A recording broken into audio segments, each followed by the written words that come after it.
The diamond earrings caught the light perfectly under the jeweler's loupe.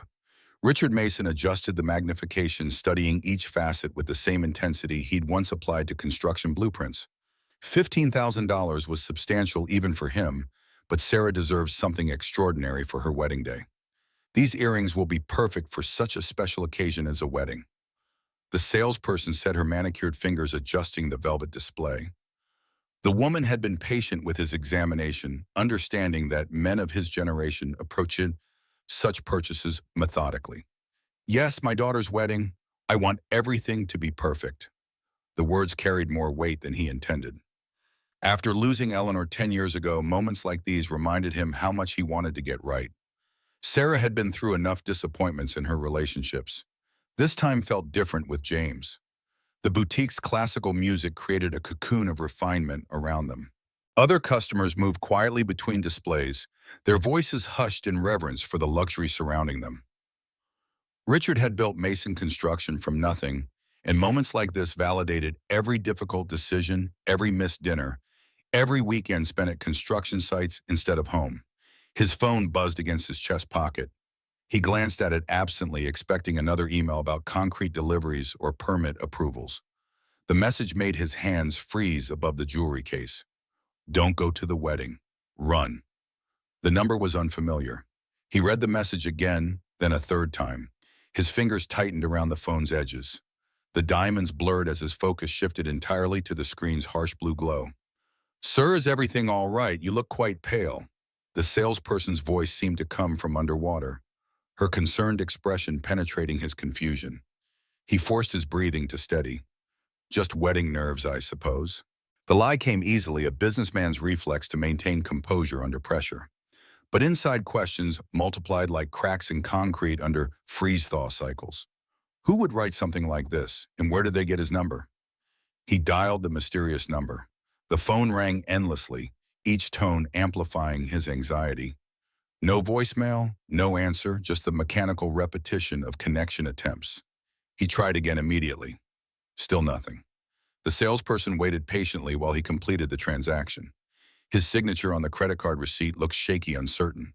The gold pen felt foreign in his trembling fingers. She wrapped the earrings in tissue paper with practiced efficiency, placing them in the iconic Tiffany box with its perfect bow.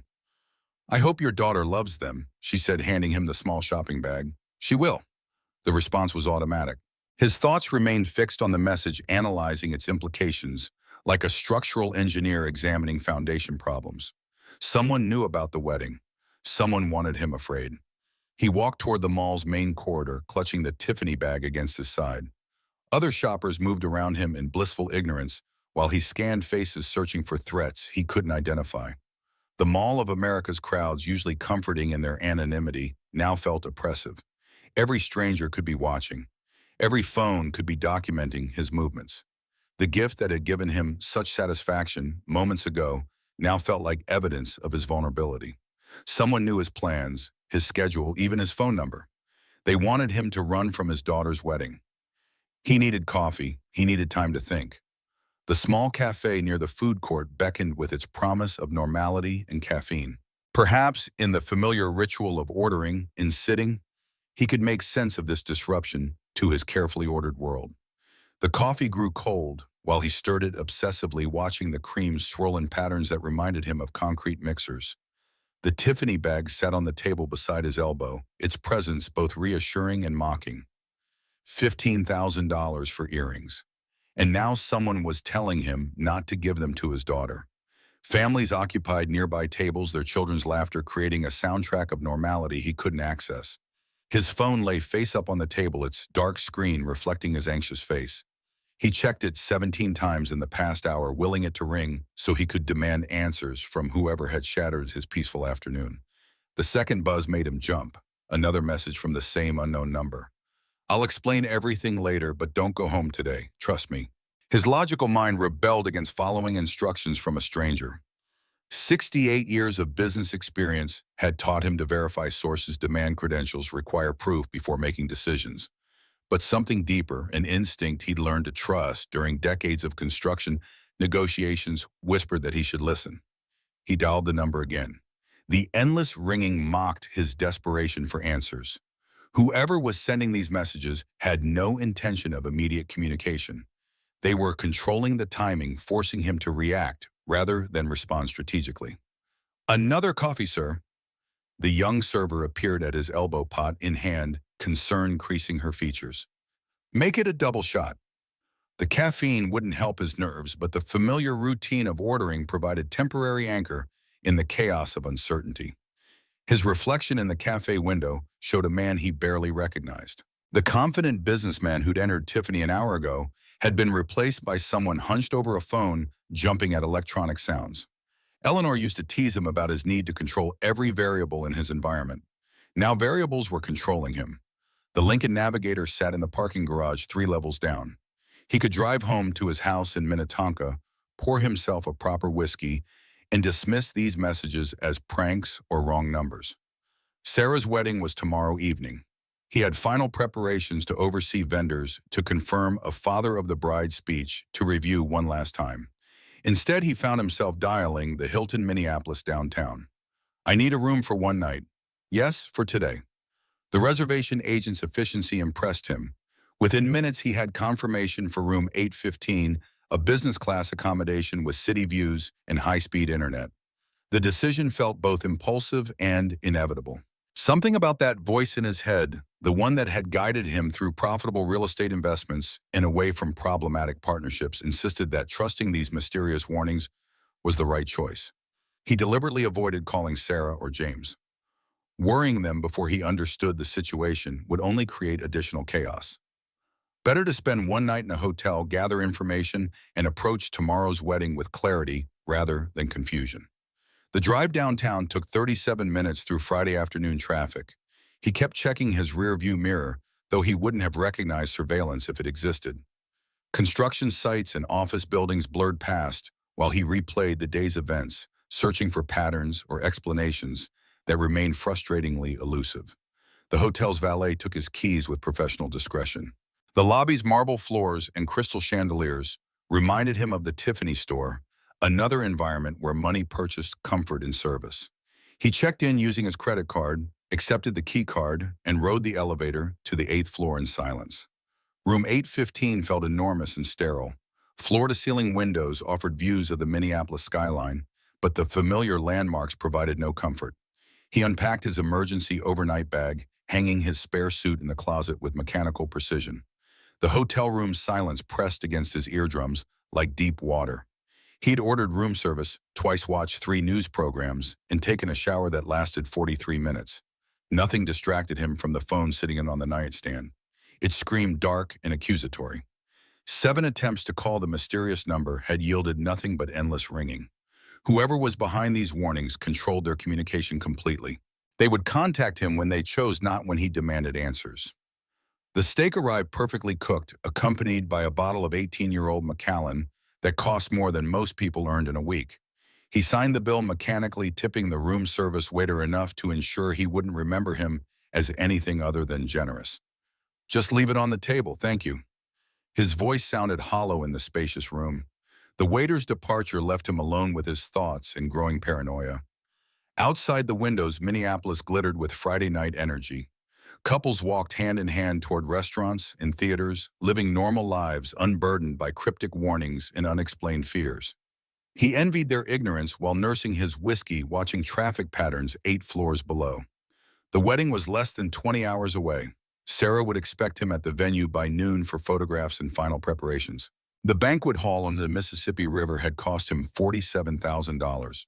Not including flowers, music, or catering, everything was arranged, confirmed, and paid for.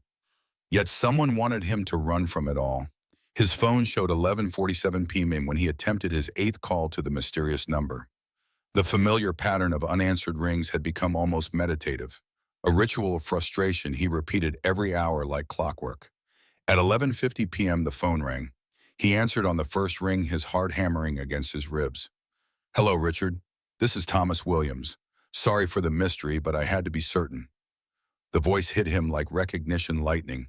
Thomas Williams, his former business partner, the man he'd trusted with half his company until his gambling addiction destroyed their partnership 8 years ago.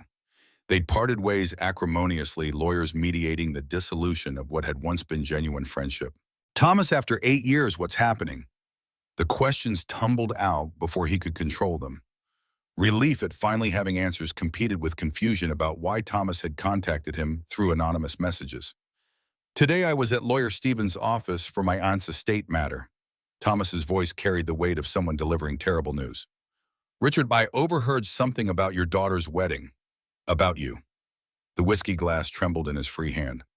Stevens was a prominent Minneapolis attorney, the kind who handled wealthy families' legal affairs with discretion and efficiency.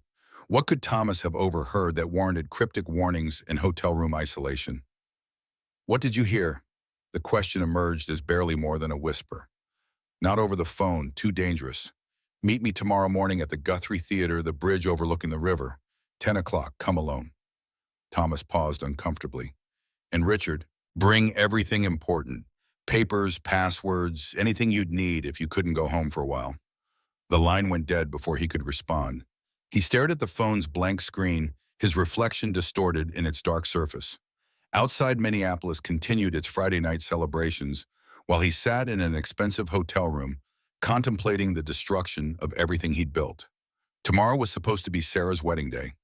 Instead, it might be the day he learned why someone wanted him to disappear. The phone's weight felt enormous in his grip as Thomas's voice echoed through the hotel room's silence. 8 years of separation melted away, leaving only the urgency in his tone and the dread building in Richard's chest. He stood up from the bed, pacing toward the window where Minneapolis sparkled below like scattered diamonds. Thomas, what exactly did you overhear? His voice sounded steadier than he felt. The businessman in him needed facts, specifics, evidence before accepting what his instincts already feared. I heard her saying the old man barely leaves the house anyway. We'll find witnesses about memory problems. Thomas's words struck like hammer blows. Richard, your daughter was discussing guardianship procedures with Stevens. She mentioned having you declared incompetent after the wedding. That's impossible. My Sarah would never. The protest died in his throat. He grabbed the hot-all notepad and pen, his hands shaking as he wrote down Thomas's exact words. The businessman's reflex to document everything kicked in automatically. I wish I was wrong, but I sat in the waiting room for 40 minutes. She and that fiancé of hers discussed it in detail. Thomas's voice dropped lower. James kept talking about the company's value, asking about business transfer procedures, something about moving assets before the competency hearing. The notepad slipped from his fingers. He sank into the desk chair, his legs suddenly unable to support his weight. Room 815's luxury surroundings blurred as he processed the implications. His daughter, his own daughter, was planning to steal his life's work. What else did they say? The question came out as a whisper. Richard, I wouldn't call if I wasn't certain. Your daughter is planning to sell your business. Thomas paused uncomfortably. I saw them with legal documents. This isn't just talk, Richard. They have a timeline. He stood again, walked to the window, pressed his palm against the cool glass. The city below continued its Friday night celebrations while his world collapsed floor by floor. How could he have been so blind? Every concerned comment about his forgetfulness, every suggestion that he seemed tired, every offer to help with the business suddenly revealed itself as preparation for this moment. Thank you for warning me. The words felt inadequate. We had our problems, but I never forgot what you did for me early on. You gave me a chance when nobody else would. He poured a double whiskey with trembling hands, the Macallan burning his throat as memories cascaded through his mind. Sarah asking about insurance policies last Christmas. James's frequent questions about company valuation. Their recent conversations about his declining health despite his excellent physical condition.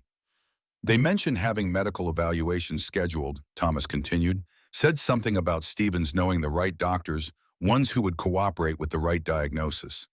The glass shattered against the hotel room's marble floor. He stared at the amber liquid spreading across expensive stone, his hands shaking uncontrollably. They had it all planned. The wedding was just a celebration before destroying his life. Thomas, I need to know everything. Every word you heard. For the next 20 minutes, Thomas recounted the conversation with devastating precision. Legal documents were already prepared. Medical professionals had been contacted. Financial advisors were standing by to liquidate assets. His daughter and her fiancé had orchestrated a comprehensive plan to steal everything he'd built over 40 years. He filled 3 pages with notes documenting every detail, like preparing for the most important business negotiation of his life, because that's exactly what this was. A fight for his company, his independence, his very identity. Richard, there's something else. Thomas's voice carried new weight. They mentioned it moving quickly after the honeymoon. Something about you having an episode at the wedding reception, becoming confused or agitated. They plan to use that as evidence. The hotel room felt like a trap. Tomorrow evening, he was supposed to walk Sarah down the aisle, smile for photographs, give a heartfelt father of the bride speech. Instead, he would be participating in the setup for his own destruction. He set down the phone and stared at his reflection in the dark window.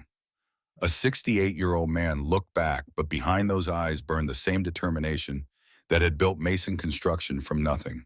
They wanted to destroy Richard Mason. They had no idea who they were dealing with.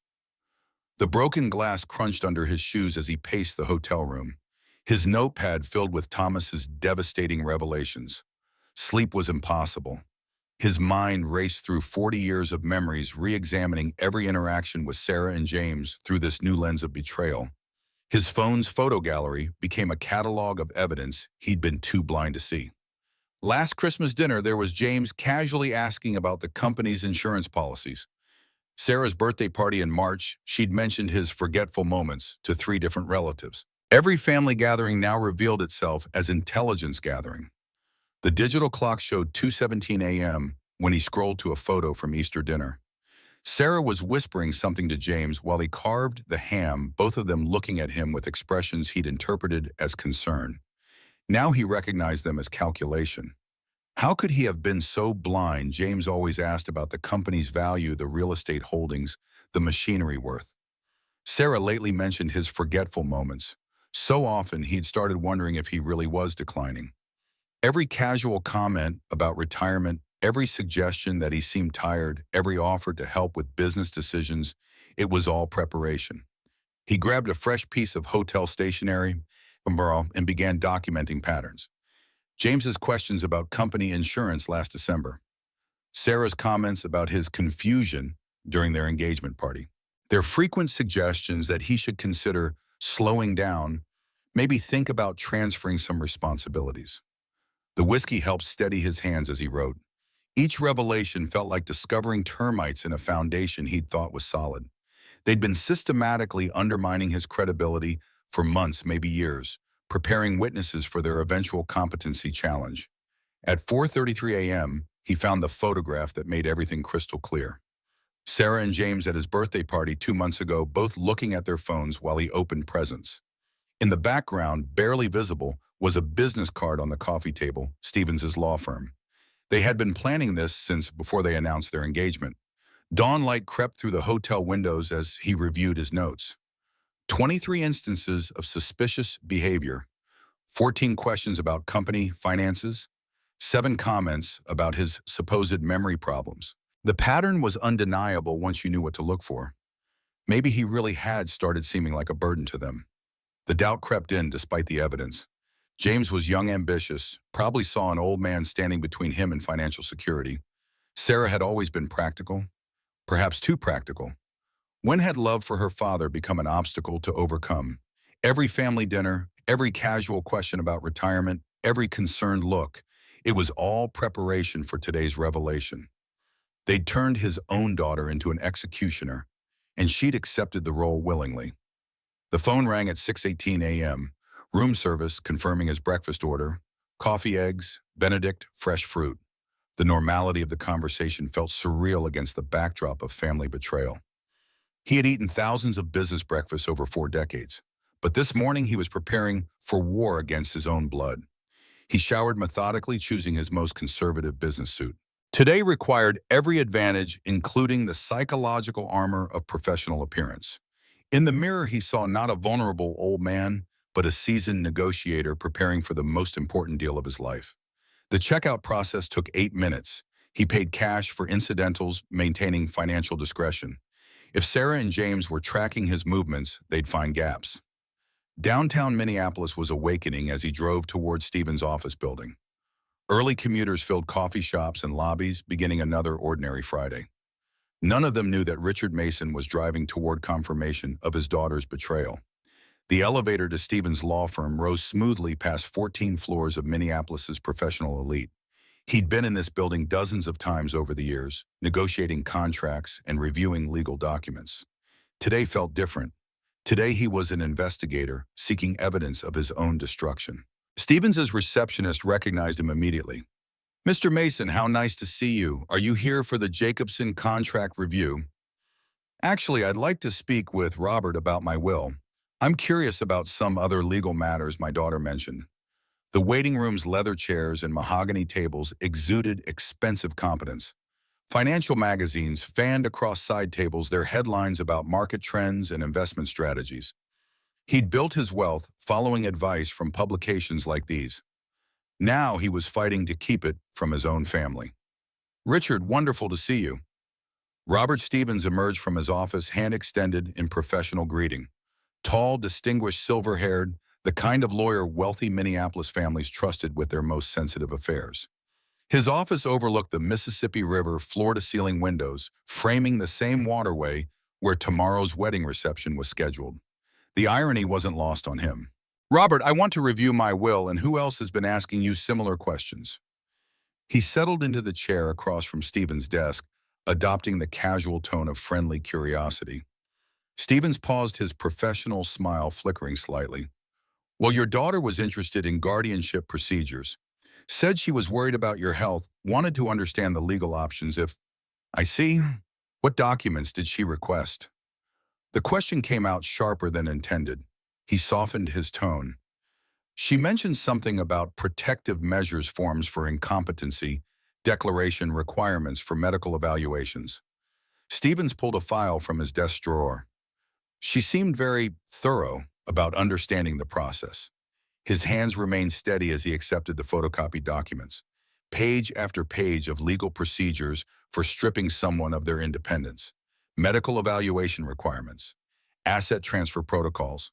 Guardianship appointment processes. It was a complete roadmap for destroying someone's life. "How thorough. She's always been detail-oriented." The comment masked his horror at seeing the plan laid out so systematically. "Did she say anything about timing?" Stevens hesitated, clearly uncomfortable discussing one client with another, even family. "She mentioned wanting to understand the process thoroughly before any medical decline became apparent. Translation, before they manufactured evidence of his incompetence." "And James, was he part of these discussions?" "Your daughter's fiancé had many questions about business transfer procedures, asset protection during legal proceedings." Stevens flipped through his notes. He seemed quite knowledgeable about corporate valuation methods. The room felt arctic despite the morning sunlight streaming through windows. They'd done their homework. Legal procedures, medical requirements, business valuation, asset protection. Every aspect of their theft had been researched and prepared. "Robert, I'd like copies of everything related to guardianship law. For my own understanding, of course." He pulled out his wallet, extracting $500 bills. "And I'd prefer to handle this transaction privately." Stevens accepted the cash without comment, making photocopies of relevant statutes and procedures. Professional discretion was part of his service, especially when paid in untraceable currency. 20 minutes later, he walked toward the parking garage with a manila envelope full of evidence. Legal documents outlining exactly how his daughter planned to steal his life's work. Medical evaluation procedures they would use to declare him incompetent. Asset transfer protocols for liquidating Mason Construction. The Lincoln Navigator's engine purred to life as he sat in the parking structure, reading through the papers one more time. Everything Thomas had told him was confirmed in black and white. His daughter and her fiancé had orchestrated a comprehensive plan to destroy him, and they'd scheduled it to begin immediately after their honeymoon. But they'd made one crucial mistake. They'd assumed Richard Mason would be a passive victim. They had no idea that the man who'd built a construction empire from nothing was about to remind them exactly what he was capable of when threatened. The familiar weight of his house keys felt foreign as he unlocked the front door at exactly noon. The manila envelope containing Stevens's documents remained hidden in his briefcase alongside the Tiffany bag that had started this nightmare 20 hours ago. He hung his jacket on the designated hook with deliberate normality, setting his briefcase beside the hall table. "Dad, where were you?" "We were worried sick. You didn't answer your calls." Sarah rushed from the kitchen, her face a perfect mask of concern. Behind her, James emerged more slowly, his eyes studying Richard's face for signs of confusion or weakness. "I went to a hotel. Couldn't sleep at home, before the wedding." He let his voice trail off, projecting mild embarrassment rather than the cold rage burning in his chest. "Sometimes the house feels too quiet since your mother passed." James's eyes sharpened. "That's somewhat unusual, Richard. Maybe you should talk to a doctor about sleep problems." His tone carried practiced sympathy, but Richard caught the calculating gleam beneath. "Yes, Dad, we're concerned about you. Lately you seem forgetful." Sarah touched his arm with manufactured tenderness. "You left your phone here. We tried calling all night." "Did I? How silly of me." The performance required every ounce of his business experience, play the part they expected while gathering intelligence for his counterattack. "Have either of you seen my keys? I could have sworn I put them." He made a show of checking the hall table, his jacket pockets, even looking under magazines. The keys were in his hand the entire time. Sarah and James exchanged the kind of significant look that confirmed everything Thomas had told him. They were documenting his episodes for future medical evaluations. "Right here, Dad?" Sarah pointed to the obvious location on the counter. "You set them down when you came in." "Of course. Thank you, sweetheart." He smiled gratefully while his mind cataloged their reactions. James had pulled out his phone, probably making notes about his confusion. Sarah was watching his hands for tremors, his eyes for signs of disorientation. He moved to the kitchen and began his usual tea ritual, the familiar motions providing cover while he listened to their whispered conversation near the living room entrance. "Getting worse," James murmured. "The evaluation next week will confirm it," Sarah replied. "Good thing we have Stevens's paperwork ready." They had already scheduled his mental competency evaluation. The trap was closing faster than he'd imagined. "Dad, why don't you sit down? You look tired." Sarah guided him toward his favorite armchair like he was an invalid. "James and I can handle the wedding preparations." "Actually, I wanted to discuss something important." He settled into the chair, adopting the tone of a man seeking advice from younger, more capable family members. "I've been thinking about the company lately. What will happen when I'm too old to manage everything?" Both of them leaned forward with predatory interest. "Don't worry about that now, Richard." James's voice carried false reassurance. "We'll help you when the time comes." "But what if something happens to me? What if I become unable to make decisions?" He let vulnerability creep into his voice. "I trust both of you completely, but I worry about the complexity of the business." "Dad, you don't need to worry about any of that." Sarah's eyes gleamed with poorly concealed excitement. "James has been studying your contracts, your client relationships. We understand the business better than you think." "Really, you've studied my contracts?" He feigned surprise while mentally recording her admission. "That's very thoughtful, but some of those arrangements are quite complex." "Actually, I've identified several opportunities for consolidation," James interrupted. "Your company could be much more profitable with proper management. I even know potential buyers who are ready to pay exceptional prices." The audacity was breathtaking. They were so confident in their plan that James was openly discussing selling his life's work.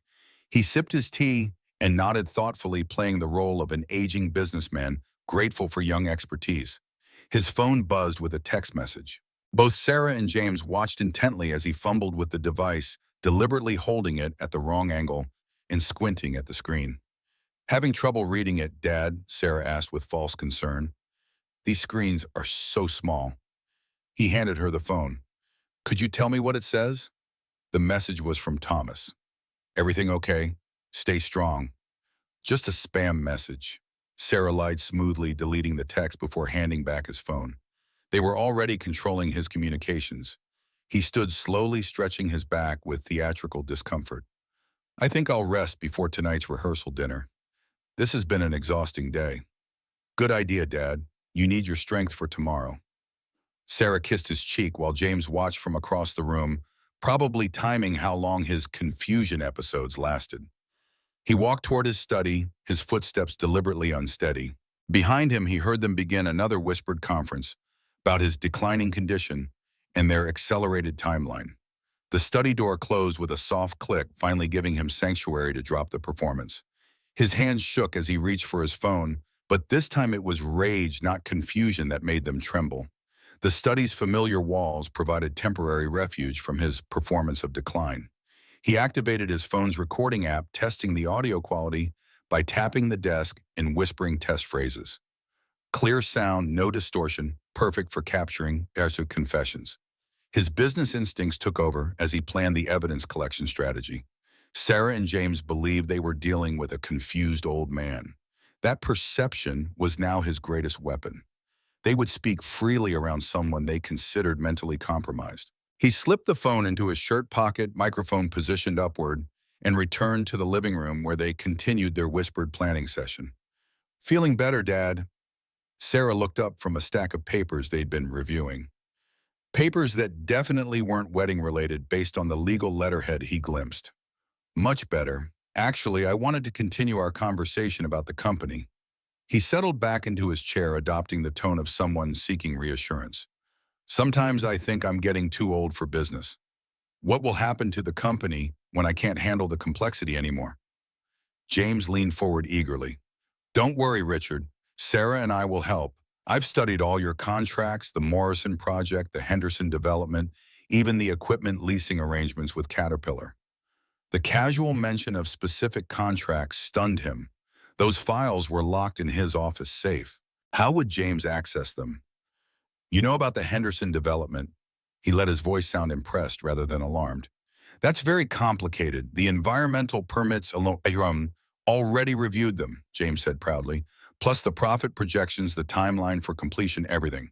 You've built an incredible company, but it could be even more profitable with proper management." Sarah nodded enthusiastically. "Dad, maybe you should work less. We'll take care of everything. You've earned a rest." "Could you really manage such a large company?" He made his voice sound both hopeful and doubtful. "Of course, I even know buyers who are ready to pay a very good price. Consolidated Construction has been interested in your client list for years. They've offered $47 million for the whole operation." His blood turned to ice. $47 million was roughly 60% of the company's actual value. They were planning to sell his life's work at a devastating loss, probably taking a substantial finder's fee for themselves. $47 million, he repeated slowly, as if trying to process the number. "That sounds like a lot of money." "It is, Richard. Enough to keep you comfortable for the rest of your life." James's patronizing tone made him want to throw him through the window.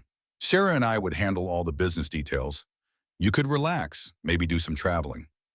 "Where would I travel?" he asked with the innocent curiosity of someone whose world was shrinking. "Somewhere warm," Sarah suggested. "Maybe a nice assisted living community in Arizona. They have excellent facilities there."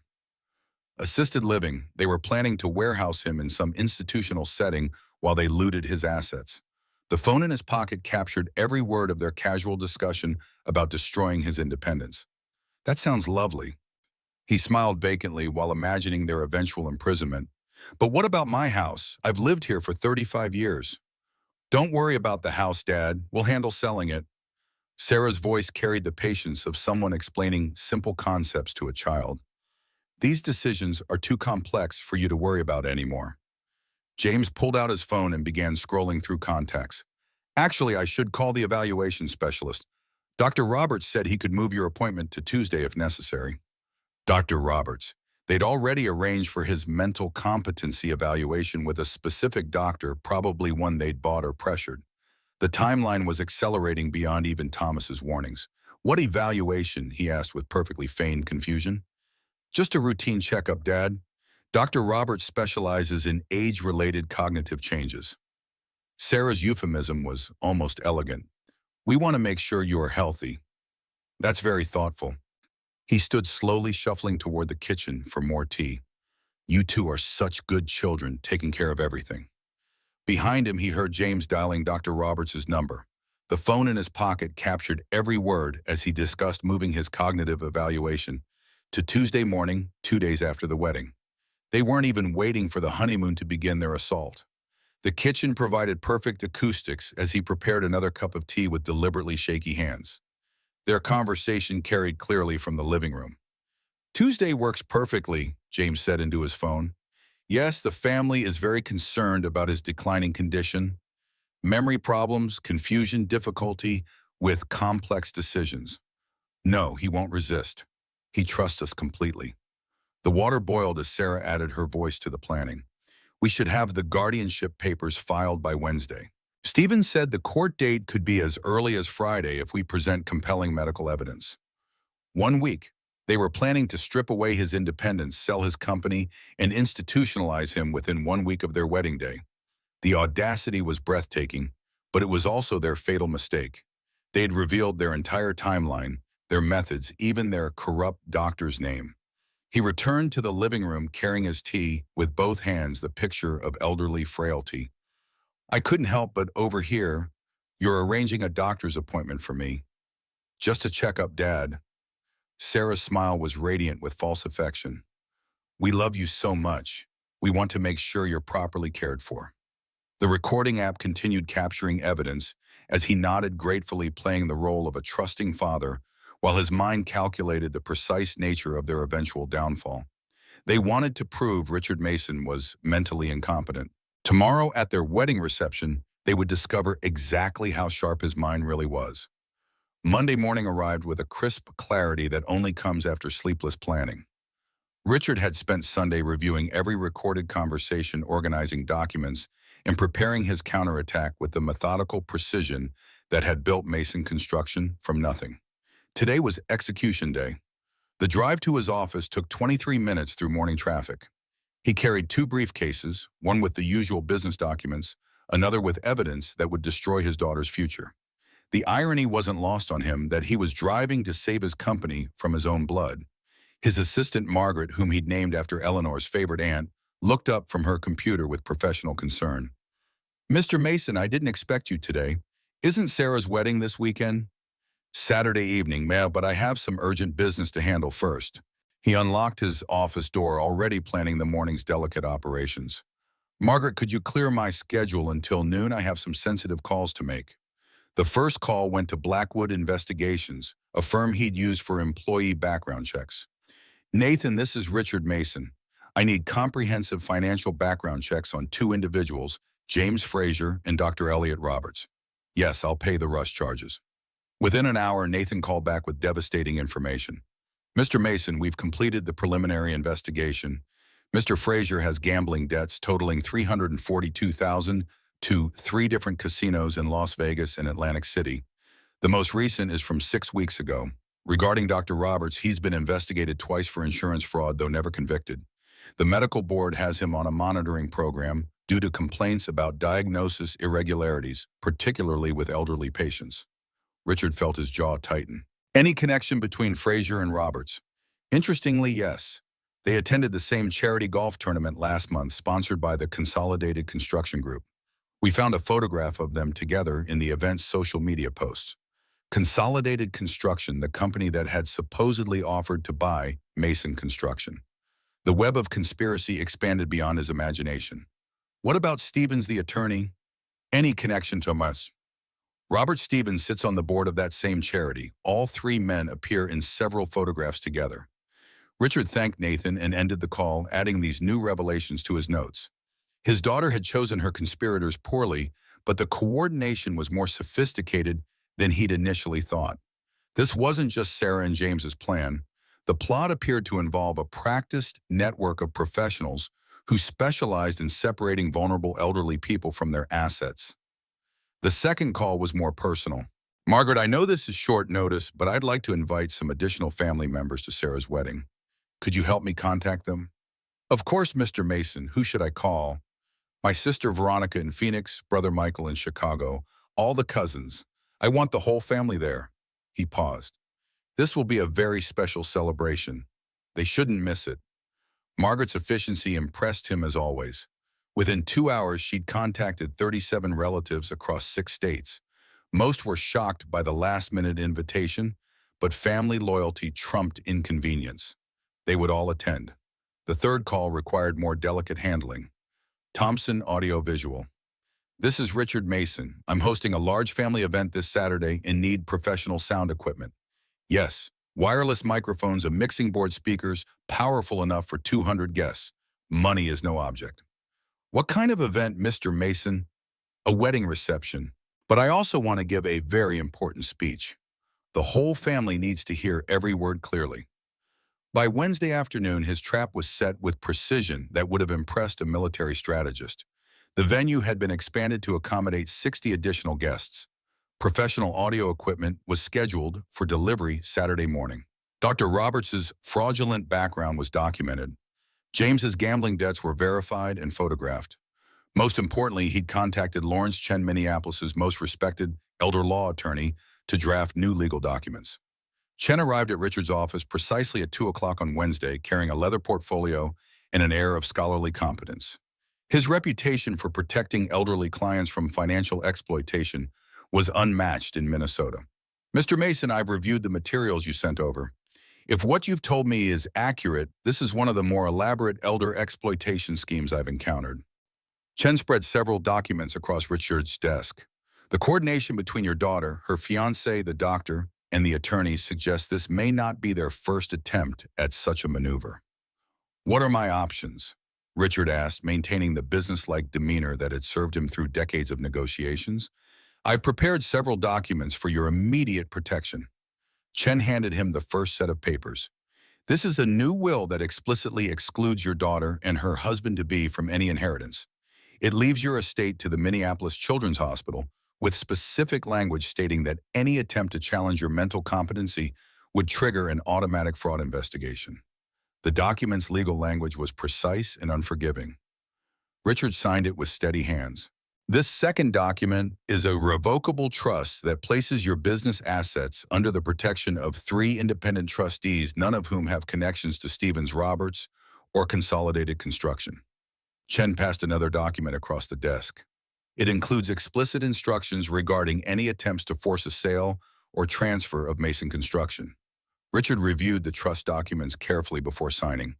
And if they proceed with their plan, regardless, Chen's expression turned grim. This final document authorizes me to file criminal charges for conspiracy, attempted fraud, and elder abuse should they pursue any competency challenge against you. He handed over the final papers.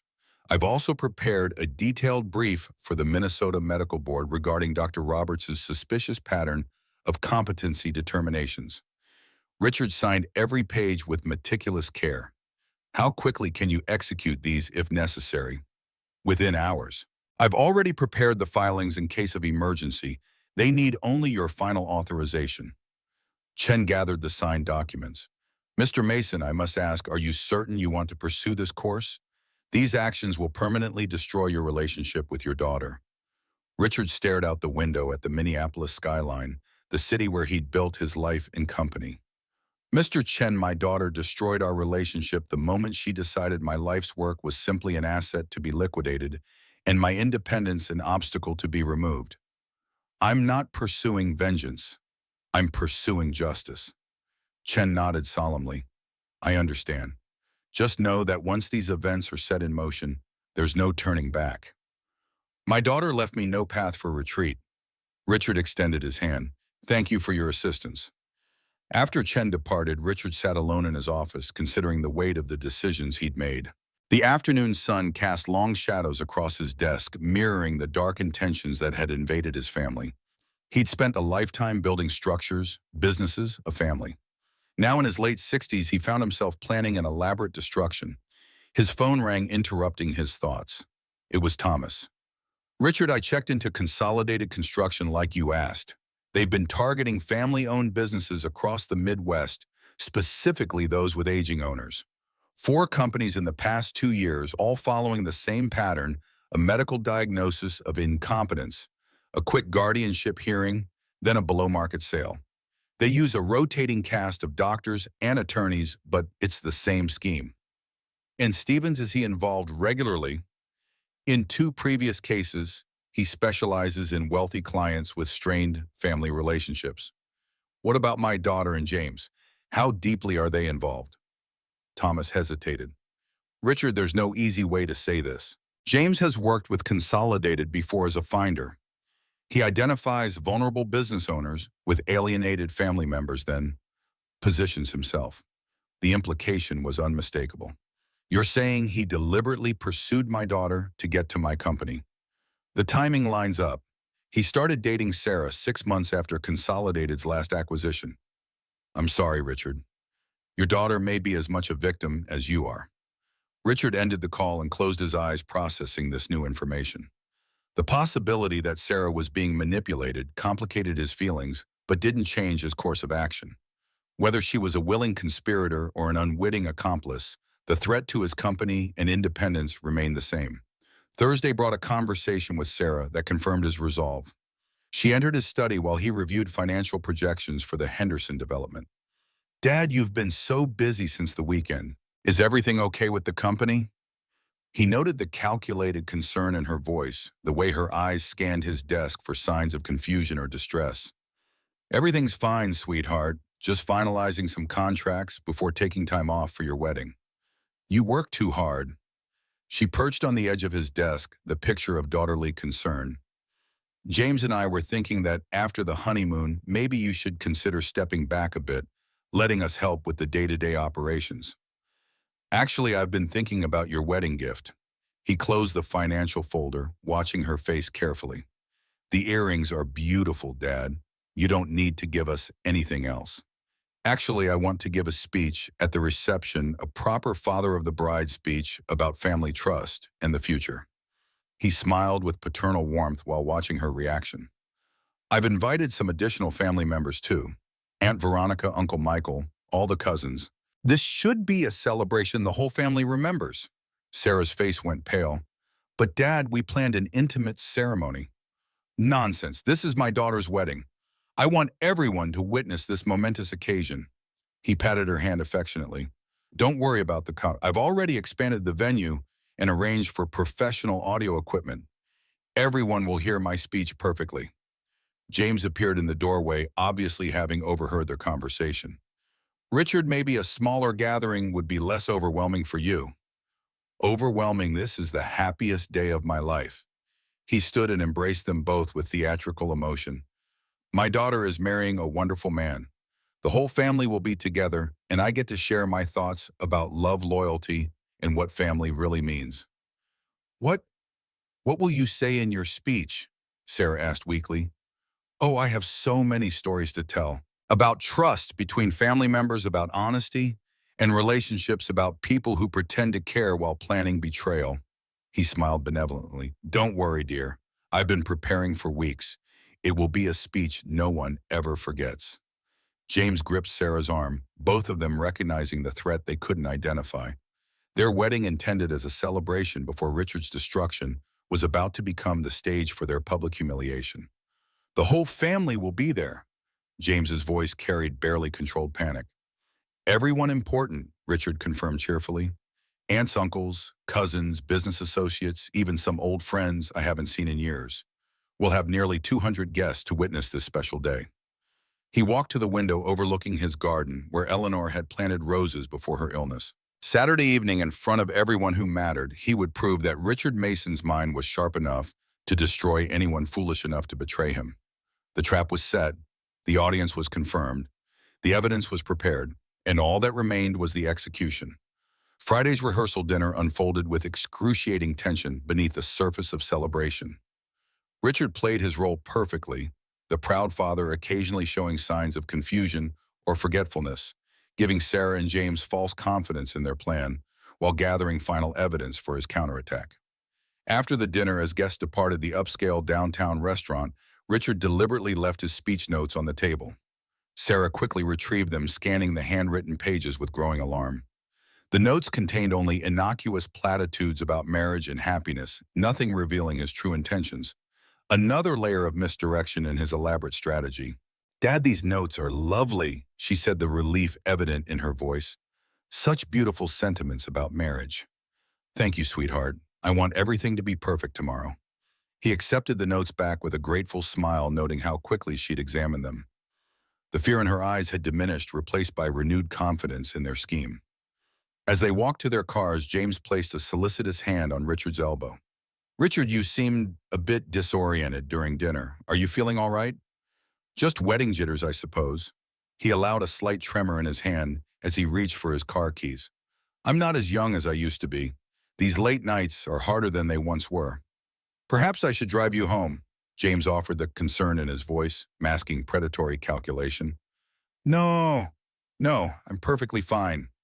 Richard fumbled slightly with his keys, providing another episode for them to document. "The restaurant is only 10 minutes from home. I'll take it slowly." Sarah exchanged a meaningful glance with James. "Dad, we've noticed you getting confused more often lately. It's nothing to be embarrassed about, but we worry. Your concern touches me truly." He embraced his daughter, wondering how the child he'd raised could become so calculating. "Tomorrow will be perfect, I promise. Your mother would be so proud." He drove home alone, rehearsing his speech one final time, not the innocuous version Sarah had seen, but the devastating revelation he would actually deliver. Tomorrow would permanently alter the course of their lives. The thought brought him no joy, only grim determination. At home, he made a final call to Lawrence Chen, confirming that the legal documents were ready to be filed first thing Monday morning. Then he contacted Thompson Audiovisual to verify the equipment setup scheduled for early Saturday. Everything was proceeding exactly as planned. As he prepared for bed, Richard paused before Eleanor's photograph on his nightstand. "You always said Sarah was too much like me, too focused, too determined." "You were right, my love. I just never thought she'd turn those qualities against me." The morning of the wedding dawned clear and bright, a perfect June day for celebration. Richard dressed meticulously in his custom-tailored suit, checking his appearance with critical eyes. Today required perfect control, impeccable timing, and unwavering resolve. He placed the diamond earrings in his breast pocket alongside a USB drive containing all the recorded evidence of Sarah and James's betrayal. He arrived at the Riverview Banquet Hall precisely at noon for the pre-wedding photographs, greeting early arriving family members with practiced warmth. His sister Veronica embraced him tightly, genuinely happy to be included in the celebration, despite the short notice. "Richard, you look wonderful. How are you holding up?" "Sarah must be so excited." "We're all looking forward to this very special day," he replied, the double meaning hidden beneath his smile. The photography session proceeded with excruciating politeness. Richard posed beside Sarah in her wedding gown, the picture of paternal pride, while his mind calculated the hours until her exposure. James joined them for family portraits, his arm around Sarah possessively, both of them occasionally glancing at Richard with concern when he deliberately hesitated or appeared momentarily confused. The ceremony itself was beautifully executed, flowers, music, the traditional procession. Richard walked his daughter down the aisle with dignified steps, fighting the complex emotions that threatened his composure. Despite everything, some part of him mourned the relationship they'd once had, the trust that had been irrevocably broken. As he placed Sarah's hand in James's, he leaned close and whispered, "I've always wanted your happiness above all else."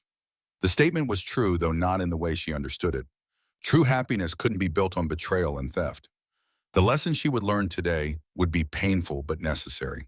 Throughout the ceremony, he maintained his composure, playing the role of proud father while mentally reviewing each step of his counterattack. When the minister pronounced them husband and wife, the guests applauded, unaware of the drama that would unfold at the reception. Richard clapped politely, his eyes fixed on the newly married couple, measuring their confidence, their obliviousness to the reckoning that awaited them. The reception venue had been transformed into an elegant celebration space, white linens and crystal glassware gleaming under chandeliers. Richard verified the audio equipment during a brief moment alone, confirming that the wireless microphones and speakers were perfectly positioned for maximum impact. Thompson's technicians had followed his instructions precisely. As guests began arriving for the reception, Richard circulated among them, greeting family members he hadn't seen in years. Many expressed surprise at the last-minute invitation, but all seemed delighted to be included in such an important family event. Uncle Richard? His nephew William approached with a cocktail in hand. "Quite the elaborate celebration. Sarah looks beautiful." "Indeed she does. Marriage is such an important commitment, built on honesty, trust, mutual respect." Richard sipped his water, declining anything stronger. Today required absolute clarity. "I'm so glad the whole family could be here to witness it." Across the room, he observed James in intense conversation with a distinguished older man he recognized from Blackwood's investigation, Victor Harrington, CEO of Consolidated Construction. Their presence together at the wedding confirmed everything Thomas had discovered. This wasn't just about Sarah and James. It was an orchestrated corporate takeover disguised as a family matter. Dr. Roberts had also arrived ostensibly as a family friend, though Richard knew his presence served a more calculated purpose. The doctor would be watching for any signs of confusion or disorientation, building his case for Tuesday's evaluation. Richard deliberately knocked over a water glass when Roberts was observing, providing another incident to document. Dinner service began at 6 o'clock, the banquet staff moving efficiently among tables with plates of prime rib and salmon. Richard ate sparingly, maintaining focus on the timing of his revelation. The traditional toast began after the main course, the best man's humorous anecdotes, the maid of honor's tearful reminiscences. The wedding coordinator approached with a gentle tap on Richard's shoulder. "Mr. Mason, whenever you're ready for your father of the bride speech. I'll speak after dessert, if that's all right. I want everyone's full attention." As dessert was served, an elaborate three-tiered cake that Sarah had selected months ago, Richard prepared his materials. He transferred the audio files to his phone, synchronized the device with the venue's sound system, and placed the manila envelope containing Stevens's documents on the table beside him. The cake-cutting ceremony proceeded with traditional sentimentality, Sarah and James feeding each other small bites, smiling for photographs, accepting congratulations. They looked genuinely happy, Richard noted with a pang of regret for what might have been. Had they truly loved each other before Consolidated Construction entered the picture? Or had James targeted Sarah from the beginning, recognizing her as his path to Mason Construction? The question was ultimately irrelevant. Their actions, not their motivations, had determined today's outcome. As coffee was served, the wedding coordinator nodded to Richard. The moment had arrived. He stood slowly, accepting the wireless microphone with steady hands. Conversations gradually quieted as guests noticed the father of the bride preparing to speak. Expectant faces turned toward him with warm anticipation of traditional wedding sentiments about love, family, and future happiness. Instead, they were about to learn what happened when someone betrayed Richard Mason. "Dear friends and family," his voice carried clearly through Thompson's professional sound system, reaching every corner of the elegant reception hall. 200 faces turned toward him with warm expectation. Champagne glasses raised in anticipation of traditional wedding toasts about love and happiness. Today is indeed a special day, a day of truth, of family, of discovering who people really are when they believe no one is watching. He smiled benevolently while Sarah and James exchanged confused glances beside him. "As father of the bride, I want to share some important revelations about marriage trust and the sacred bonds between family members." Aunt Veronica beamed proudly from her table, clearly expecting heartwarming stories about Sarah's childhood and hopes for her future. Uncle Michael raised his champagne glass in preparation for the traditional toast. None of them anticipated witnessing the destruction of everything they thought they knew about their family. "Marriage requires absolute honesty between partners." Richard continued, pulling his phone from his jacket pocket. "It demands loyalty, respect, and the kind of trust that allows two people to build a life together. Unfortunately, some people view marriage differently, as an opportunity for financial gain rather than emotional partnership." The crowd murmured appreciative agreement while Sarah's smile began to falter. James shifted uncomfortably in his chair, sensing something dangerous in Richard's tone, but unable to identify the threat.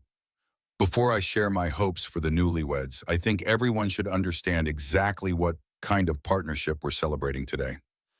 He connected his phone to the audio system, watching the connection icon appear on screen. "I recently discovered some interesting conversations between my daughter and her new husband." Silence fell across the reception hall like a heavy curtain. 200 guests leaned forward with sudden attention, sensing drama about to unfold. At the head table, Sarah gripped James's arm with growing panic. "Dad, what are you doing?" she whispered urgently. "Sharing the truth, sweetheart. Isn't that what families do?" He pressed play on the first recording. James's voice filled the hall with devastating clarity. "The old man won't understand the business complexity anymore. We'll sell everything and live beautifully while he drools in some nursing home." Gasps echoed throughout the reception hall. Guests stared in shock at the head table where James's face had gone completely white.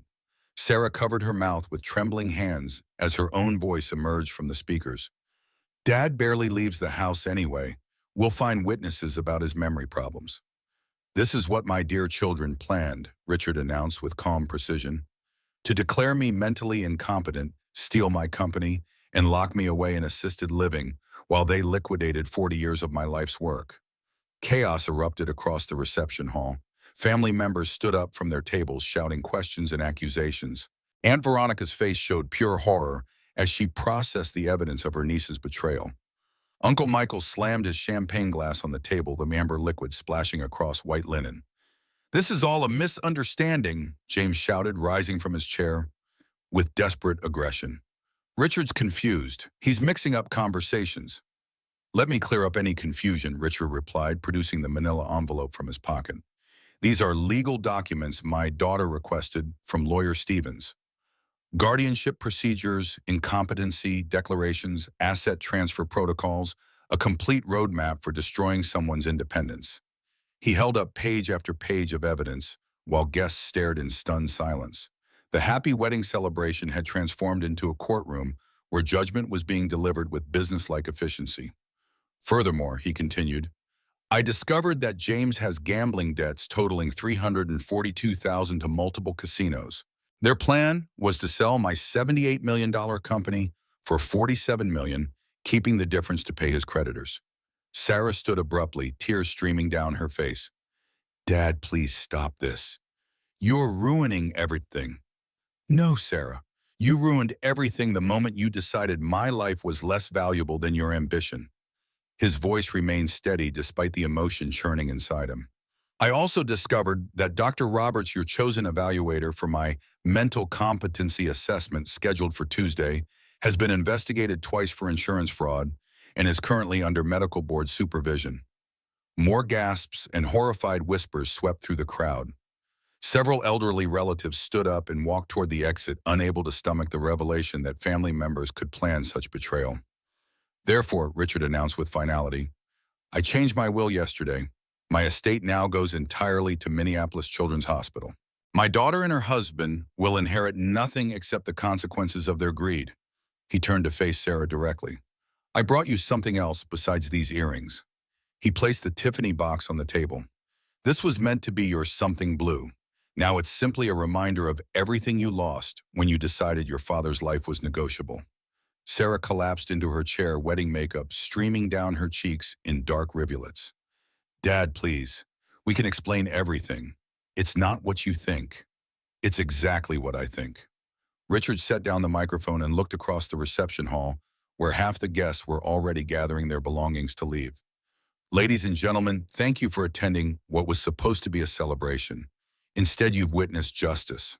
The elaborate wedding reception dissolved into chaos as family members chose sides, some defending Sarah despite the evidence, others expressing outrage at her calculated betrayal. Crystal glasses shattered on marble floors as arguments erupted between relatives who'd come to celebrate love and discovered conspiracy instead. Richard stood at the head table watching the destruction of his family while feeling neither satisfaction nor regret. Justice had been served with the same precision he'd once applied to construction contracts. Richard Mason had proved his mental competency beyond any possible doubt. The wedding was over. The reckoning had begun.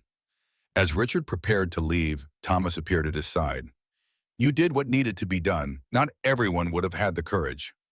Courage had nothing to do with it, Richard replied quietly. This was business protecting 40 years of work from predators who happened to be family.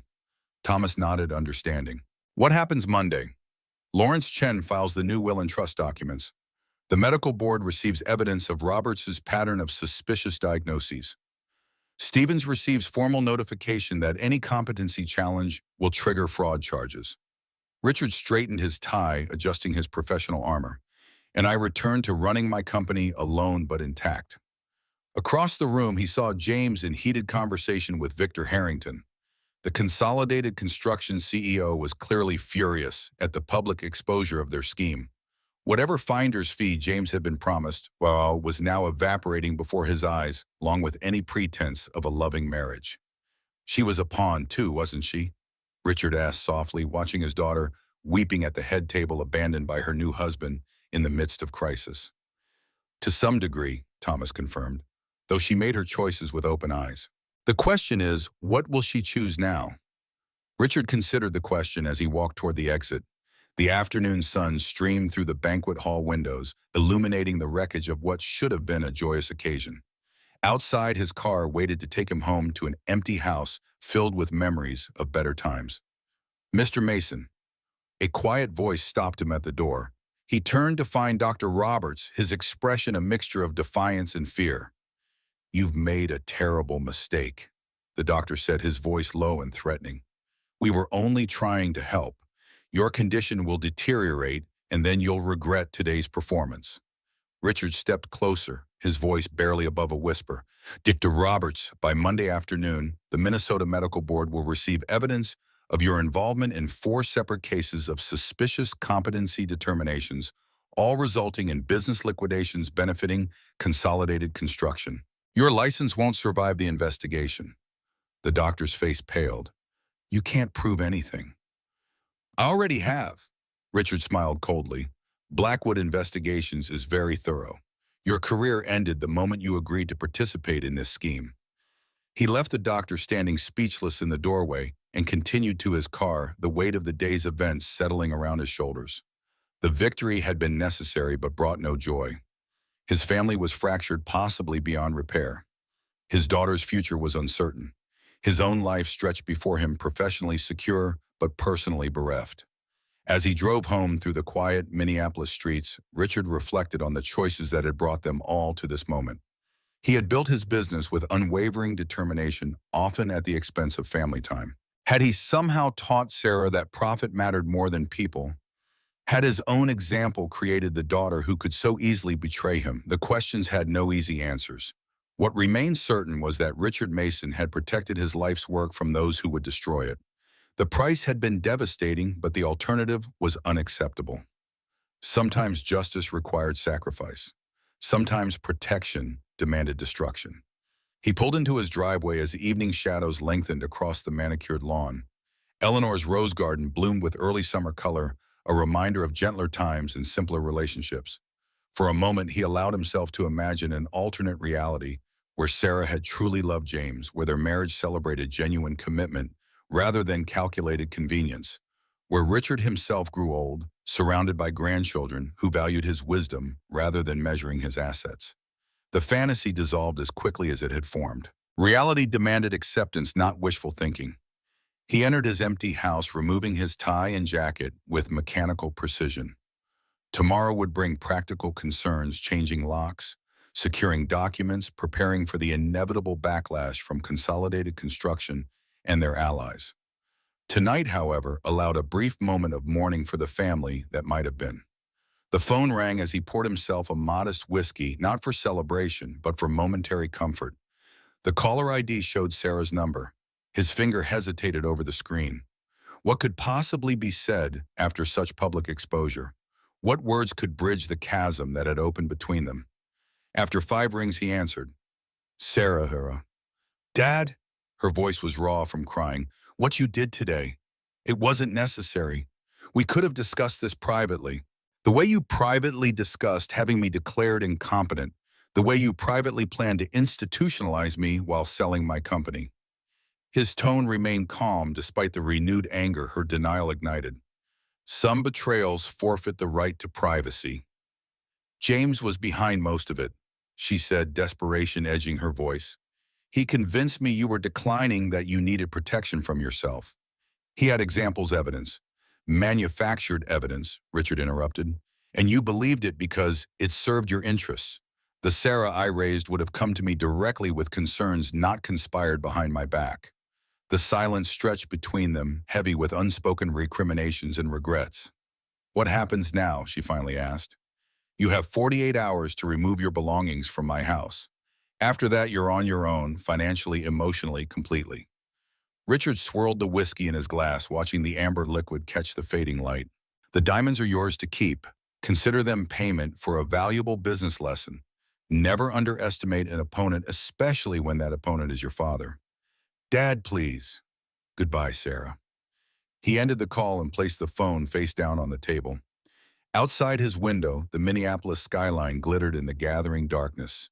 The city where he'd built everything that mattered to him and lost what should have mattered most. The victory had been necessary, the justice undeniable, but the cost remained incalculable. Richard Mason had won, and in winning had lost something irreplaceable. The reception hall emptied with remarkable speed as family members fled the wreckage of what had been intended as a celebration. Abandoned champagne glasses and half-eaten wedding cake covered tables like debris from an emotional explosion. Crystal stemware lay shattered on marble floors where heated arguments had erupted between relatives forced to choose sides in an impossible family civil war. "Dad, you have to listen to us," Sarah sobbed, her elegant wedding gown stained with tears and spilled wine. "This is all a terrible misunderstanding. We were trying to protect you."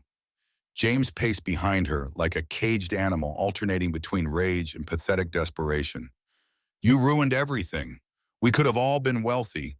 Instead, you've destroyed our future for some twisted sense of revenge." Richard remained seated at the head table, calmly organizing his documents while they raged. The professional audio equipment still amplified their voices across the nearly empty hall, broadcasting their desperation to the few remaining witnesses who hadn't fled in disgust. "Protect me by declaring me incompetent and selling my company for 60% of its value, by scheduling medical evaluations with fraudulent doctors, by planning to warehouse me in assisted living while you spent my money paying James's gambling debts. We love you." Sarah dropped to her knees beside his chair, mascara streaking her face like war paint. "Everything we did was because we care about your health." "Love." Richard repeated the word like a foreign concept. "You documented my supposed confusion episodes. You researched guardianship procedures. You contacted potential buyers for my business." "That's an interesting definition of love." Aunt Veronica approached from across the hall, her face grim with determination. "Richard, I owe you an apology. We should have seen what was happening. Sarah's behavior these past months, the questions about your health, the comments about your memory. You couldn't have known. They were very careful, very systematic. Professional predators disguised as loving family." Uncle Michael joined her, his normally gentle demeanor hardened by disgust. "Richard, you did the right thing. This kind of betrayal, it's unforgivable. They planned to steal your life's work and destroy your independence." James spun toward the remaining family members with desperate fury. "You're all fools. Richard's lost his mind. Can't you see he's imagining conspiracies that don't exist?" "We heard the recordings," Aunt Veronica replied coldly. "We saw the legal documents, your own voices confessing to the plan." Richard stood slowly, gathering his briefcase and walking toward the exit with measured dignity.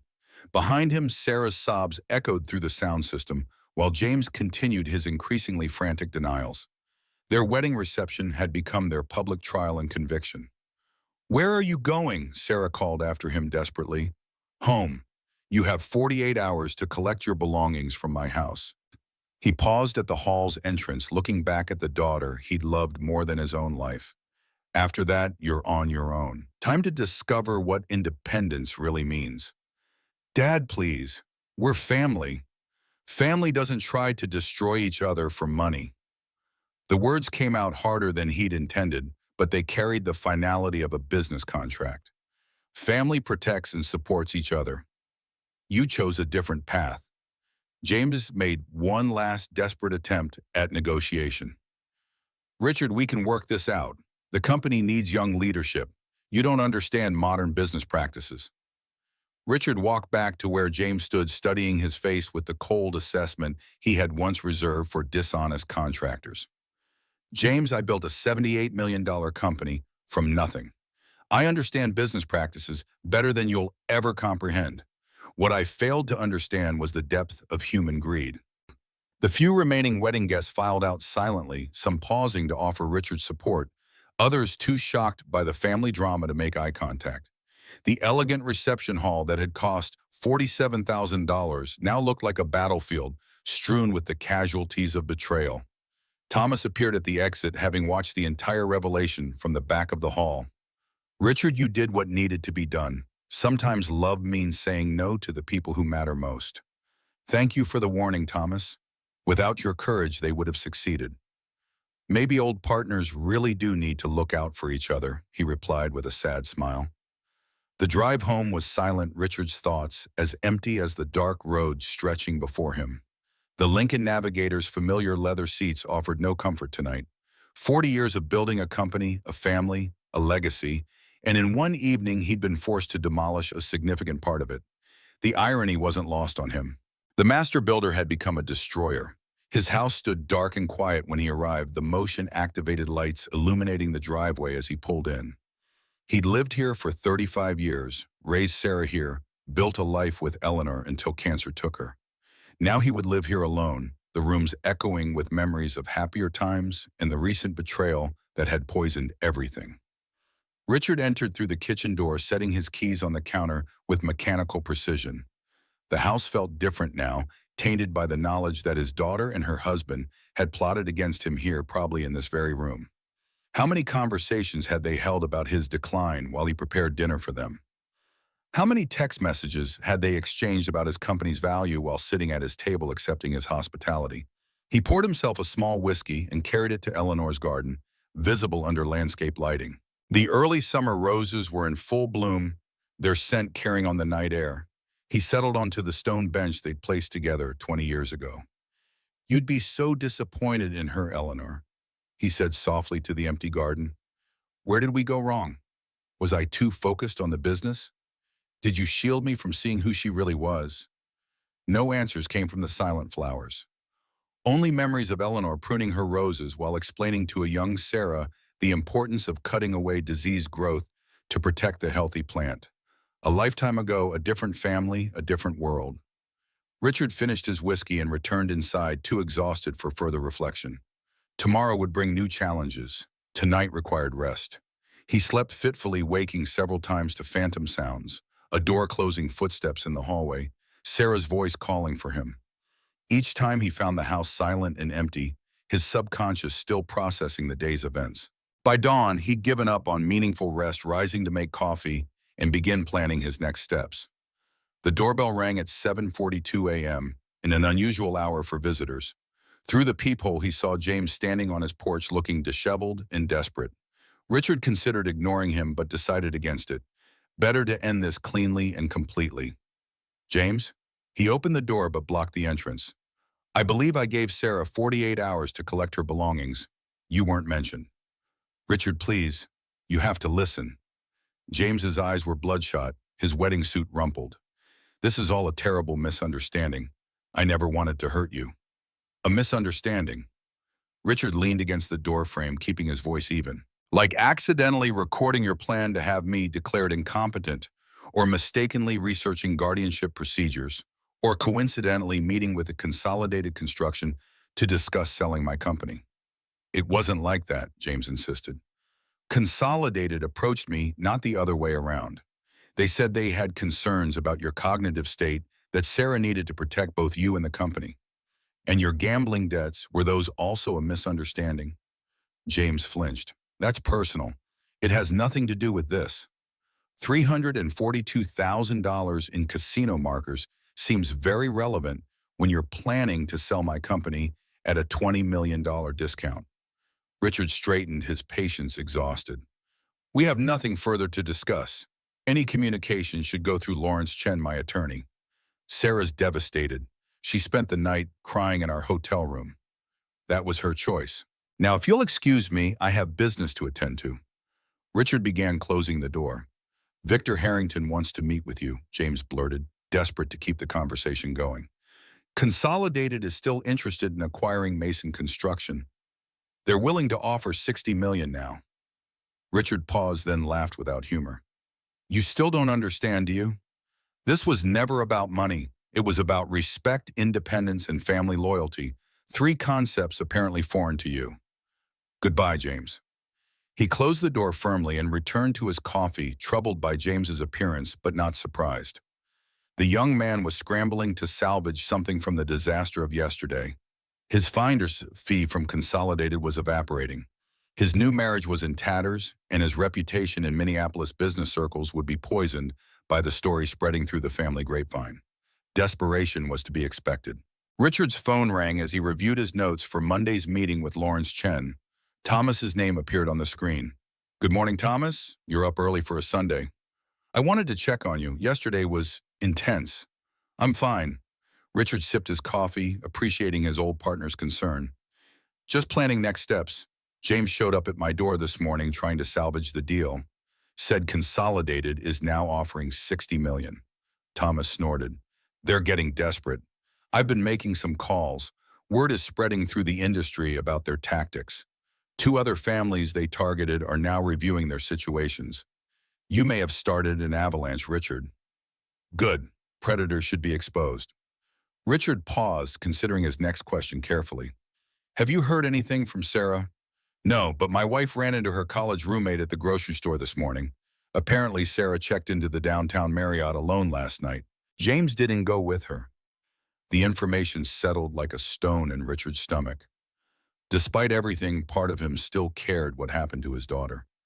Interesting. Their partnership seems to be dissolving as quickly as it formed. What did you expect? It was a business arrangement disguised as a marriage. Perhaps. Richard stared out the window at Eleanor's garden, wondering if his wife would have found a way to salvage something from this disaster. She had always been better at forgiveness than he was. "I need to go, Thomas. Thank you for checking in." He ended the call and returned to his preparations for tomorrow's legal filings. The company needed protection from future attempts at hostile takeovers. The trust Chen had created would provide that security, but Richard wanted to review every detail one final time. The hours passed in focused work, Richard's business mind fully engaged in securing his company's future. By mid-afternoon, he had compiled a comprehensive strategy for reinforcing Mason Construction's independence, including a succession plan that would eventually transfer leadership to trusted employees rather than family members.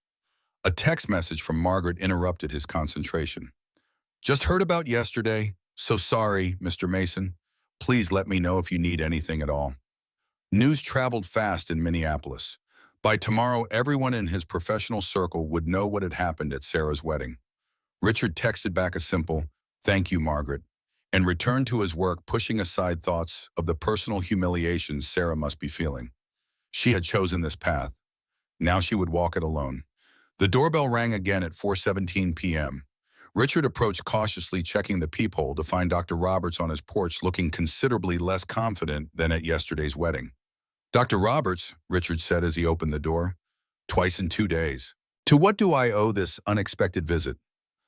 "Mr. Mason, may I come in? I believe we need to talk."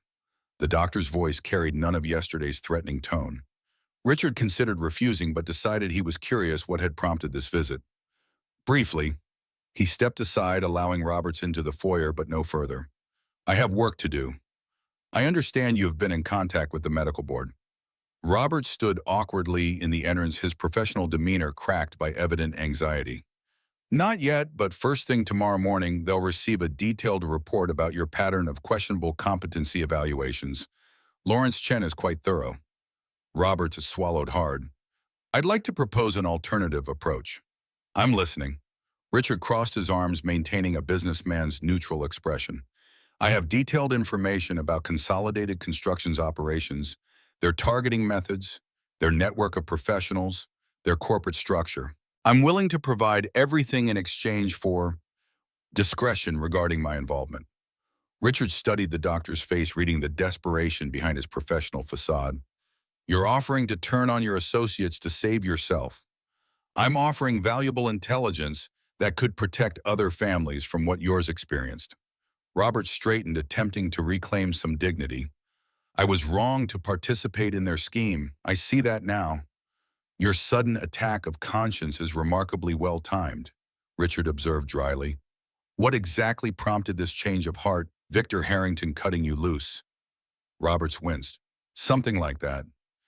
After yesterday's exposure, Victor made it clear I was on my own.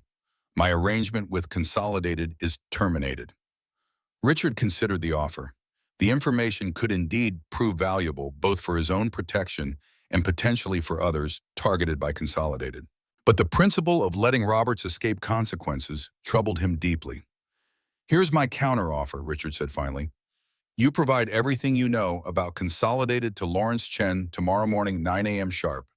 Every name, every method, every previous victim. In return, I'll consider your cooperation when deciding whether to file a formal complaint with the medical board. Consider, Roberts frowned. That's not much of a guarantee. It's the only offer you'll get. Richard moved toward the door. Your choice, doctor. Cooperate fully and possibly salvage some portion of your career or face certain investigation with no consideration for assistance. Roberts hesitated, then nodded reluctantly. 9 a.m. tomorrow. I'll bring everything. Chen's office, not mine. And doctor, if you are thinking of warning Consolidated, remember that Blackwood Investigations is still monitoring communications between all parties involved. Richard opened the door. Good afternoon. After Roberts departed, Richard returned to his home office contemplating this new development. The doctor's defection could provide valuable insight into Consolidated's operations, potentially exposing their entire network of elder care exploitation. That would be a satisfying expansion of yesterday's victory. His phone rang again, Sarah's number. Richard stared at the screen, his finger hovering over the accept button. After 4 rings, he answered. Yes, Dad. Her voice sounded raw, exhausted. I need to see you. I believe I made myself clear yesterday. You have until tomorrow evening to collect your belongings. Anything after that will be donated to charity. This isn't about belongings. She paused, then continued with evident effort. I have information about Consolidated Construction that you should know, and explanations you deserve to hear. Richard felt a familiar tightening in his chest, the wariness of a businessman being presented with a too convenient offer. What information? Not over the phone, please, Dad. One conversation face to face. After that, if you still want me gone from your life, I'll respect your decision. He considered refusing maintaining the clean break he'd established yesterday, but his business instincts recognized the value of intelligence from an insider, even one who had betrayed him. In some deeper part of him, the father who remembered Sarah's first steps, her graduation, her wedding day, wanted one final opportunity to understand how things had gone so catastrophically wrong. 7 o'clock. Here. Come alone. He ended the call before she could respond, already questioning his decision. The next 3 hours passed slowly, Richard alternating between reviewing business documents and staring out the window at Eleanor's garden. What would his wife have advised? Would she have seen potential for reconciliation? Where he saw only tactical advantage, Eleanor had always been his moral compass, balancing his pragmatic business sense with her compassionate perspective. Without her, he felt adrift in these emotional waters. At precisely 7:00 p.m., the doorbell rang. Richard opened the door to find Sarah standing alone on the porch wearing jeans and a simple blouse rather than yesterday's wedding gown. Her face was makeup-free, eyes red from crying, hair pulled back in a practical ponytail. She looked younger, vulnerable, more like the daughter he remembered than the calculating woman who had plotted his downfall. Thank you for seeing me, she said quietly. Richard stepped aside wordlessly, allowing her into the house. He led her to the living room but remained standing, maintaining physical and emotional distance. You mentioned information about Consolidated. Sarah nodded, sitting carefully on the edge of the sofa. Yes, but first I need to explain something about James. I'm already aware he's worked with Consolidated before identifying vulnerable business owners with family members they could manipulate. Richard remained impassive. Thomas discovered that yesterday. Did he tell you James approached me first? That our entire relationship was constructed specifically to gain access to you and Mason Construction? Richard's carefully maintained composure faltered. What are you saying? We met at a charity gala 18 months ago. He sought me out, knew exactly who I was, who you were. Sarah's voice remained steady despite the evident pain behind her words. Everything was calculated from the beginning. Which restaurants we visited, which friends we spent time with, even the timing of our engagement. All designed to establish a relationship that would give him access to you. And you discovered this when 6 months ago. She looked down at her hands, twisting them in her lap. We were already engaged. I found emails between James and Victor Harrington discussing their acquisition strategy for Mason Construction. Richard processed this information, his mind assembling the timeline. Yet you proceeded with the wedding plans. You participated in researching guardianship procedures. You discussed having me declared incompetent. You were fully complicit. Yes. She looked up, meeting his eyes directly for the first time. When I confronted James about the emails, he didn't deny anything. Instead, he showed me financial projections for what we'd gain from the deal with Consolidated. $47 million, Dad. More money than I could imagine. So you chose money over loyalty. I chose security, she countered. James convinced me you were already showing signs of cognitive decline, forgetting appointments, making business errors, becoming confused about details. He had documented incidents, dates, witnesses, manufactured evidence. Richard's voice hardened. I see that now, but then I believed him. And once I started watching for these incidents myself, I started seeing them everywhere because I was looking for them, expecting them. Sarah leaned forward earnestly. He manipulated me, Dad. Not that it excuses what I did, but it explains how I got from being your daughter to what I became. Richard remained silent, processing her explanation. The manipulation she described was sophisticated, leveraging her existing concerns about his age and playing on her financial insecurities. It aligned with the pattern Thomas had discovered in Consolidated's other operations. You said you have information, he prompted, finally unwilling to acknowledge her explanation directly. Sarah nodded, reaching into her purse and removing a USB drive. Everything I could download from James's laptop. Emails, financial records, their entire targeting methodology. Lists of professionals they work with in different cities, previous victims, ongoing operations. James left his computer in our hotel room last night. He never came back after the reception. Richard took the drive, turning it over in his hands. Why give me this? Because what they're doing is wrong. Because other families shouldn't experience what we're going through. And because, she paused, her composure cracking slightly, because I hope it might be the first step toward earning back some small measure of your respect, if not your forgiveness. You understand this doesn't change anything between us. I understand. She stood, gathering her purse. I've already packed my things from upstairs. They're in my car. I won't be coming back tomorrow. Richard walked her to the door, maintaining his emotional distance despite the conflicting feelings her explanation had stirred. At the threshold, she turned to face him one last time. I know I've lost the right to ask anything of you, but I hope you'll use that information to stop them. Not just for yourself, but for everyone they're targeting. I will. He hesitated, then asked the question that had been haunting him since yesterday. Did you ever actually love him? Or was that part of the calculation too? Sarah's eyes filled with fresh tears. I thought I did. Now I don't know what was real and what was manipulation. I'm not sure I'll ever know. She walked to her car without looking back, leaving Richard standing in the doorway of the home they'd once shared as a family. He watched until her taillights disappeared around the corner, then closed the door on the life that had ended yesterday in a banquet hall filled with shattered crystal and broken trust. Monday morning arrived with renewed purpose. Richard drove to Chen's office, the USB drive, secure in his briefcase, alongside the documents they prepared for filing. The attorney greeted him with professional courtesy, offering coffee and a status update. Dr. Roberts arrived at 8:45, quite eager to cooperate. He's provided extensive documentation on Consolidated's operations, including names of attorneys, doctors, and financial advisors in their network. Quite the enterprise they've built. Add this to your collection. Richard handed over Sarah's USB drive. My daughter provided this last night. According to her, it contains Consolidated's entire operational methodology, past targets, and current prospects. Chen raised an eyebrow. Your daughter turned against her husband, ex-husband. I imagine, though, the marriage barely lasted 24 hours. Richard sipped his coffee, maintaining his businesslike demeanor. She claims James manipulated her from the beginning, that their relationship was engineered specifically to gain access to me and my company. Do you believe her? The evidence on that drive will tell us. If her story aligns with Roberts' information and what Thomas discovered, it lends credibility to her claim. Chen nodded, inserting the drive into his computer. We'll analyze everything and prepare a comprehensive strategy. In the meantime, I've filed the trust documents securing Mason Construction.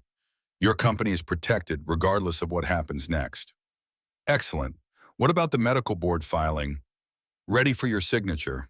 However, given Roberts' cooperation, perhaps we hold that in reserve for now. If his information proves valuable, we maintain leverage by keeping the threat active rather than filing immediately. Richard agreed with a tactical approach. And Stevens, any communication from his office? Nothing yet, but it's early. I suspect they're in crisis mode this morning, strategizing damage control. Consolidated won't abandon this pursuit easily. You've embarrassed them publicly and threatened their entire business model. Good. Richard leaned forward, his expression hardening. I want to expand our approach. Beyond protecting Mason Construction, I want to dismantle Consolidated's elder exploitation operation completely. Use Roberts' information. Sarah's drive everything we have. Contact the families they've already victimized, connect with regulatory authorities, whatever it takes. Chen smiled slightly. Going on offense rather than defense. I appreciate the approach, though it will escalate the conflict considerably. I built my company by recognizing when a defensive posture was insufficient. This situation requires decisive action. Richard stood, straightening his suit jacket. Keep me updated on what you find on that drive. I'm heading to the office to reassure my management team that Mason Construction remains stable despite the weekend's events. At Mason Construction headquarters, Richard found his employees already buzzing with rumors about Saturday's dramatic reception. Margaret met him at the door, her expression a mixture of concern and professional restraint. Mr. Mason, everyone's wondering what happened. The executive team has requested an emergency meeting. Schedule it for 10 o'clock in the main conference room. I'll address everyone directly. Also, Victor Harrington from Consolidated Construction called 3 times this morning. He insists it's urgent. Richard smiled coldly. I bet he does. Tell him I'm unavailable indefinitely. Any communication should go through Lawrence Chen's office. The executive meeting proved straightforward. Richard explained the situation candidly, sharing enough details about Consolidated's attempted hostile takeover to clarify the situation without embarrassing Sarah unnecessarily. He emphasized the company's stability, the new trust structure protecting their operations, and his continued leadership. Mason Construction remains exactly what it has always been: independent, profitable, and focused on excellence, he concluded. The events of this weekend were unfortunate, but have ultimately strengthened our position in the marketplace. I expect business as usual from everyone. The executive team responded with unanimous support, several expressing outrage at Consolidated's tactics. By noon, Richard had restored confidence throughout the organization and was returning to his normal workflow when his private line rang. The caller ID showed a number he didn't recognize. Richard Mason. Mr. Mason, this is Victor Harrington. The voice carried forced joviality. I believe it's time we spoke directly businessman to businessman. Mr. Harrington, I was wondering when you'd bypass my assistant. Richard leaned back in his chair, his voice deceptively casual. Unfortunately, I have nothing to say to you. Any communication should go through my attorney. That's unnecessarily adversarial. We had a simple misunderstanding that's been blown out of proportion. Harrington's tone remained smooth, practiced. I'm prepared to offer $80 million for Mason Construction, well above market value. The fact that you're still attempting to acquire my company after Saturday's events tells me everything I need to know about you and Consolidated. Richard's voice hardened. Let me be perfectly clear. Mason Construction is not for sale. Not for $80 million, not for $100 million. Not to you, not to anyone. Everyone has a price, Richard. I'm simply trying to find yours. Some things aren't for sale, Victor. My company, my independence, my family's legacy, these things have value beyond your financial calculations. Richard tightened his grip on the phone. Now, instead of discussing acquisitions, perhaps you should focus on the multiple investigations about to be launched into Consolidated's business practices. A pause, then. What investigations? The ones based on the extensive documentation provided by your former associates, Dr. Roberts and James Frazier. Fascinating reading. I imagine regulatory authorities will find it equally interesting. Harrington's smooth facade cracked. You're bluffing. Roberts wouldn't dare, and Frazier knows which side his bread is buttered on. Both men provided comprehensive information about Consolidated's elder exploitation operations. Names, dates, methods, previous victims. Everything. Richard allowed himself a small smile. When your schemes collapse, Mr. Harrington, your associates tend to save themselves rather than maintaining loyalty.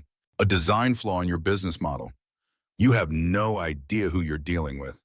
Harrington's voice turned threatening. I have connections throughout Minneapolis banking, real estate, government. I can make things very difficult for Mason Construction. And I have evidence of systematic elder fraud, financial exploitation, and conspiracy that I'm prepared to share with the FBI, state authorities, RCs, and every media outlet in the Midwest. Richard's tone remained even. Shall we see whose leverage proves stronger? The silence stretched for several seconds before Harrington responded. What do you want? Complete dissolution of Consolidated's Elder Services Division. Full restitution to all previous victims. Public apology and admission of your tactics. And your personal resignation from Consolidated's board. That's outrageous. You're asking for corporate suicide. No, I'm offering an alternative to criminal prosecution. Your choice, Victor, transformation or destruction. Either way, your predatory business model ends today. Another long silence. I'll need to consult with my board. You have 48 hours. After that, Lawrence Chen releases everything to authorities. Richard ended the call without waiting for a response, satisfied with having seized the initiative. The rest of the day passed in productive work, Richard fully engaged in the business operations that had defined his professional life. By evening, he felt a sense of accomplishment he hadn't experienced in months, the satisfaction of direct action and decisive leadership. The emotional turmoil of the weekend remained, but the businessman in him had found solid ground again. At home that evening, Richard reviewed the day's developments while preparing a simple dinner. Chen had called with preliminary analysis of Sarah's USB drive, confirming it contained exactly what she'd claimed, Consolidated's complete operational playbook. Combined with Robert's testimony, they now possessed devastating evidence against Harrington and his organization. Thomas called as Richard was finishing his meal. I hear you've put Harrington in a vice grip. The business community is already whispering about trouble at Consolidated. News travels fast. Richard carried his wine to the living room, settling into his favorite chair. In this case, I may have helped it along a bit, Thomas admitted. I've been having coffee with some old contacts, sharing carefully selected details about Saturday's events. Spreading the word about Consolidated's tactics.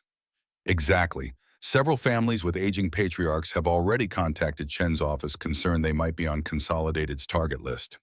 You've started something significant, Richard. Good. Their predatory approach needs to end. Richard sipped his wine, considering his next words carefully. Sarah came to see me last night.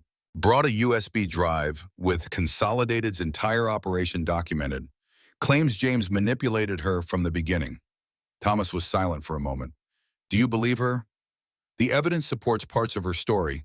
The timing of her relationship with James aligns with Consolidated's pattern. The emails on the drive confirm he was targeting me specifically. Richard stared into his wine glass, seeing Sarah's tear-stained face reflected in the burgundy liquid. But she still made her choices. She still participated in planning my destruction. What happens with her now? Nothing. She's out of my house, out of my company, out of my life. Richard spoke with finality, ignoring the hollow feeling the words created. She chose her path. And yet she gave you the evidence against Consolidated against her husband.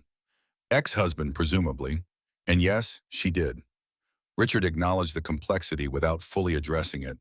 Her motives are her own. After ending the call with Thomas, Richard sat alone in the darkening living room, nursing his wine and confronting the questions he'd been avoiding all day. If Sarah had been manipulated from the beginning, how much responsibility did she bear for her actions? Was her betrayal calculated or coerced? And if James had truly engineered their entire relationship as an acquisition strategy, what did that reveal about Richard's failure to protect his daughter from such predation? Eleanor would have known how to navigate these emotional waters. She would have found a path between justice and mercy, between necessary consequences and potential reconciliation. Without her wisdom, Richard felt lost in territories far more complex than any business negotiation. His phone chimed with a text message. Sarah again. Chen says the evidence is helping. Thank you for using it. I've filed for annulment. Moving back to Chicago for a fresh start. Goodbye, Dad. Richard stared at the message, feeling the finality of that goodbye. Chicago, where she'd attended university, where she'd always said she felt most independent. Far from Minneapolis, from James, from the father who had publicly humiliated her at her own wedding reception. He considered responding, but found no words adequate to the moment. What could he possibly say that wouldn't sound either falsely forgiving or unnecessarily cruel? Better to leave it unanswered to let the separation remain clean and complete. By Wednesday afternoon, the situation had evolved dramatically. Victor Harrington had resigned from Consolidated Construction's board citing personal reasons in a terse press release that fooled no one in Minneapolis business circles. The company announced a strategic restructuring of its elder services division, effectively dismantling the operation without admitting wrongdoing. Lawrence Chen called with further updates. The board is in panic mode. 3 families have already filed lawsuits based on our evidence. State regulators have opened an official investigation. Consolidated stock has dropped 17% since Monday. And James? Roberts is cooperating fully with authorities in exchange for immunity. As for James, he appears to have left the state. His credit cards show activity in Nevada as of yesterday. Running back to Las Vegas, Richard observed dryly. Appropriate given his gambling problem. What about the restitution to previous victims? Consolidated's attorneys have reached out about a potential settlement framework. They're desperate to avoid a public trial that would expose their entire operation. Richard nodded, satisfied with the rapid collapse of Harrington's scheme. Good. Keep the pressure on until they meet all our demands. And Sarah, any communication from her? She's moved to Chicago, filed for annulment. Richard kept his voice neutral. Our business is concluded. Wow, Chen paused before responding. You know, Mr. Mason, in my years of practice, I've seen many families fractured by financial disputes. Some breaks are necessary and permanent. Others have potential for repair, given sufficient time and changed circumstances.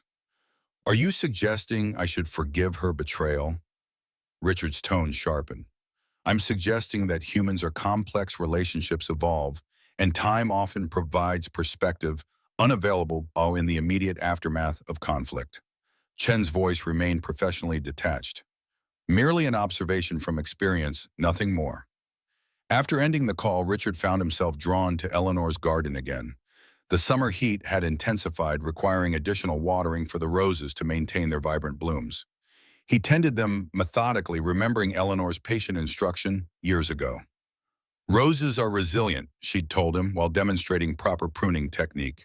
They can withstand harsh conditions, even severe cutting back, and still return stronger the following season. Nature's lesson in recovery and renewal. Richard snipped a fading bloom, considering the metaphor. His relationship with Sarah had been severely cut back, perhaps to the root. Was recovery possible, should it be? Or was the damage too fundamental, the betrayal too complete for any meaningful restoration? The questions had no immediate answers, and Richard didn't force them. Instead, he continued tending the garden. Eleanor had loved finding solace in the simple, necessary work of nurturing living things. Time would reveal what could grow from the current desolation, whether estrangement was permanent or merely a severe seasonal pruning. By Friday, Mason Construction had fully stabilized. The executive team had rallied around Richard's leadership, employees had processed the dramatic events, and clients had received reassurance of the company's continued excellent service. The attempted hostile takeover had ultimately strengthened the organization, bringing the management team closer and clarifying succession planning. Richard reviewed the week's developments with satisfaction as he prepared to leave the office. Consolidated Construction was in disarray, their predatory business model exposed and dismantled. Victor Harrington had not only resigned, but was now facing potential criminal charges based on evidence provided by Roberts and Sarah. James had effectively disappeared, though Nevada authorities were now looking for him in connection with financial fraud allegations. Justice had been served swiftly and comprehensively. Richard had protected what mattered most: his company, his independence, his dignity. Yet something remained unresolved, a persistent emptiness that success against Consolidated couldn't fill. As he drove home, Richard found himself taking a detour past Sarah's former apartment building. She'd moved out days ago, but he slowed as he passed, remembering dropping her off after family dinners, helping her move in 3 years earlier, the life they'd shared before everything collapsed. His phone rang through the car's Bluetooth system. Margaret's voice came through the speakers. Mr. Mason, I'm sorry to bother you after hours, but Lawrence Chen called with important news. He says a settlement has been reached with Consolidated. Full restitution to all identified victims, complete dismantling of the Elder Services Division, and a confidential but substantial payment to Mason Construction for legal expenses and damages. Excellent work. Thank him for me. We'll discuss details Monday morning. There's one more thing, sir. A letter arrived for you today by courier from Sarah. I've left it on your desk for Monday. Richard's hands tightened on the steering wheel. Did you open it? No, sir. It's marked personal and confidential. Thank you, Margaret. Have a good weekend. He ended the call, his mind already wrestling with what Sarah might have written, what final words she felt necessary to send from Chicago. At home, Richard moved through his evening routine mechanically, his thoughts divided between the victory over Consolidated and the unread letter waiting in his office. He'd achieved everything he'd set out to accomplish this week. Harrington was finished. Consolidated was in retreat. Mason Construction was secure. Justice had been served. Yet as he stood in Eleanor's garden that evening, watching the sunset paint the roses in golden light, Richard confronted the cost of that justice. His family was fractured, possibly beyond repair. The daughter he'd raised was now a stranger living in another state. The future he'd imagined, grandchildren, family gatherings, a legacy passed through generations, had evaporated in a single day of necessary but devastating revelation. I did what was necessary, Eleanor, he said softly to the garden. I protected what we built together. But I wonder what you would say about the price we paid. The roses offered no answer, but as darkness fell, Richard found himself considering what Monday might bring. Not just the finalized settlement with Consolidated, but Sarah's letter and whatever it might contain. Perhaps nothing could restore what had been broken. Perhaps some betrayals were too fundamental for genuine reconciliation. Or perhaps, like Eleanor's roses, after severe pruning, something new could eventually grow from what appeared irreparably damaged. Not the same relationship as before that was impossible after what had transpired, but something different, tempered by hard experience and clearer understanding of both human weakness and resilience. Richard didn't know. Only time would tell what might be possible. For now, he had protected what mattered most and achieved justice against those who had threatened everything he'd built.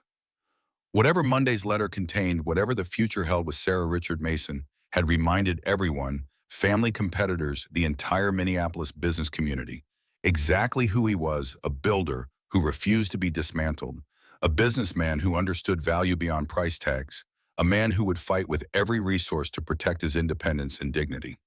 Some lessons came at terrible cost, but they were learned nonetheless by everyone involved.